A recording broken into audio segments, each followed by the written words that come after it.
Hello and welcome to MotorBeam. Now today we've been riding Mahindra's Mojo, a motorcycle which was first showcased in 2010, and right now we are in 2015. It's taken Mahindra 5 years to get the bike on the road.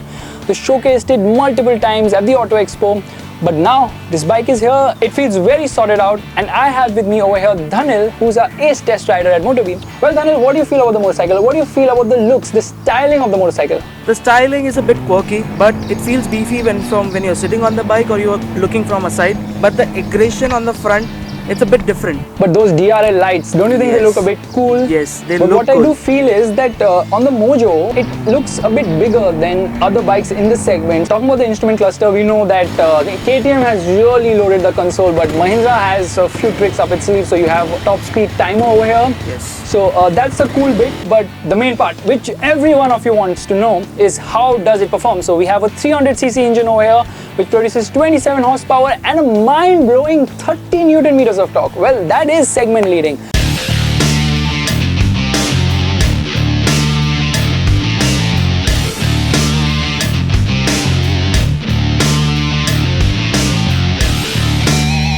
So what do you feel? I feel the bike is fast. Not that fast, but I feel it's fast.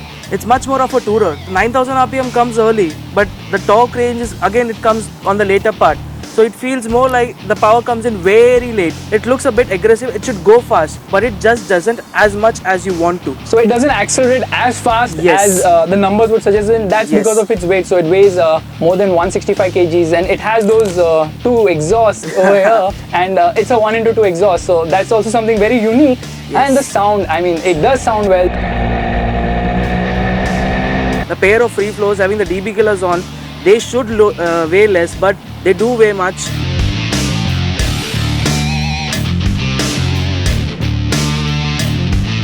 Top-notch hardware. You have wave discs over here, upside-down forks, and Pirelli tires. Like usually we don't see that coming as standard on Indian motorcycles. I like to talk about the tires. Because of the tires, the bike feels much more stable on the road, because these Rosso 2 tires give plenty of grip. Like MRFs, which are available on the Indian motorcycles, do grip, but they lose out on grip when it's rainy, like the condition over here. They lose out on a lot of grip. It still feels stable even at 155 kilometers, as you said. But what about the handling? Is it easy to tip into corners according to you? It's a touring riding position. You go straight, you're not aggressive. You don't feel putting in the corners for a knee down, but you will find fun going a lean over. What about the brakes? So because this has very big disc brakes both up front and rear, but does it have that bite? Does it have that initial bite which all of us look out for? No, actually I was disappointed with the brakes,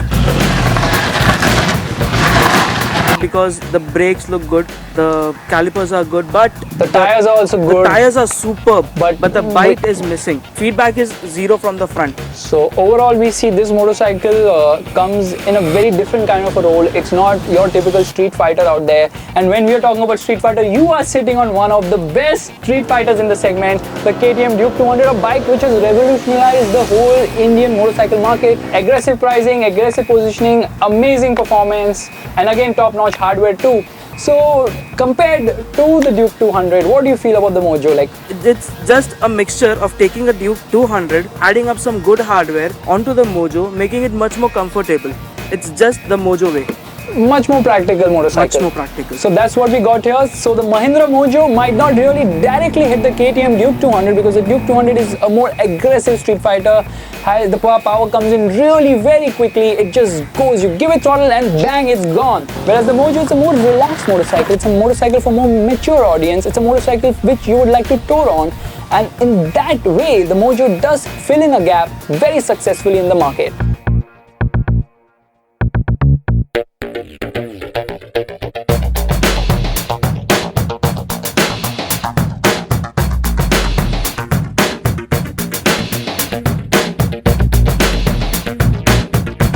Thank you so much for watching.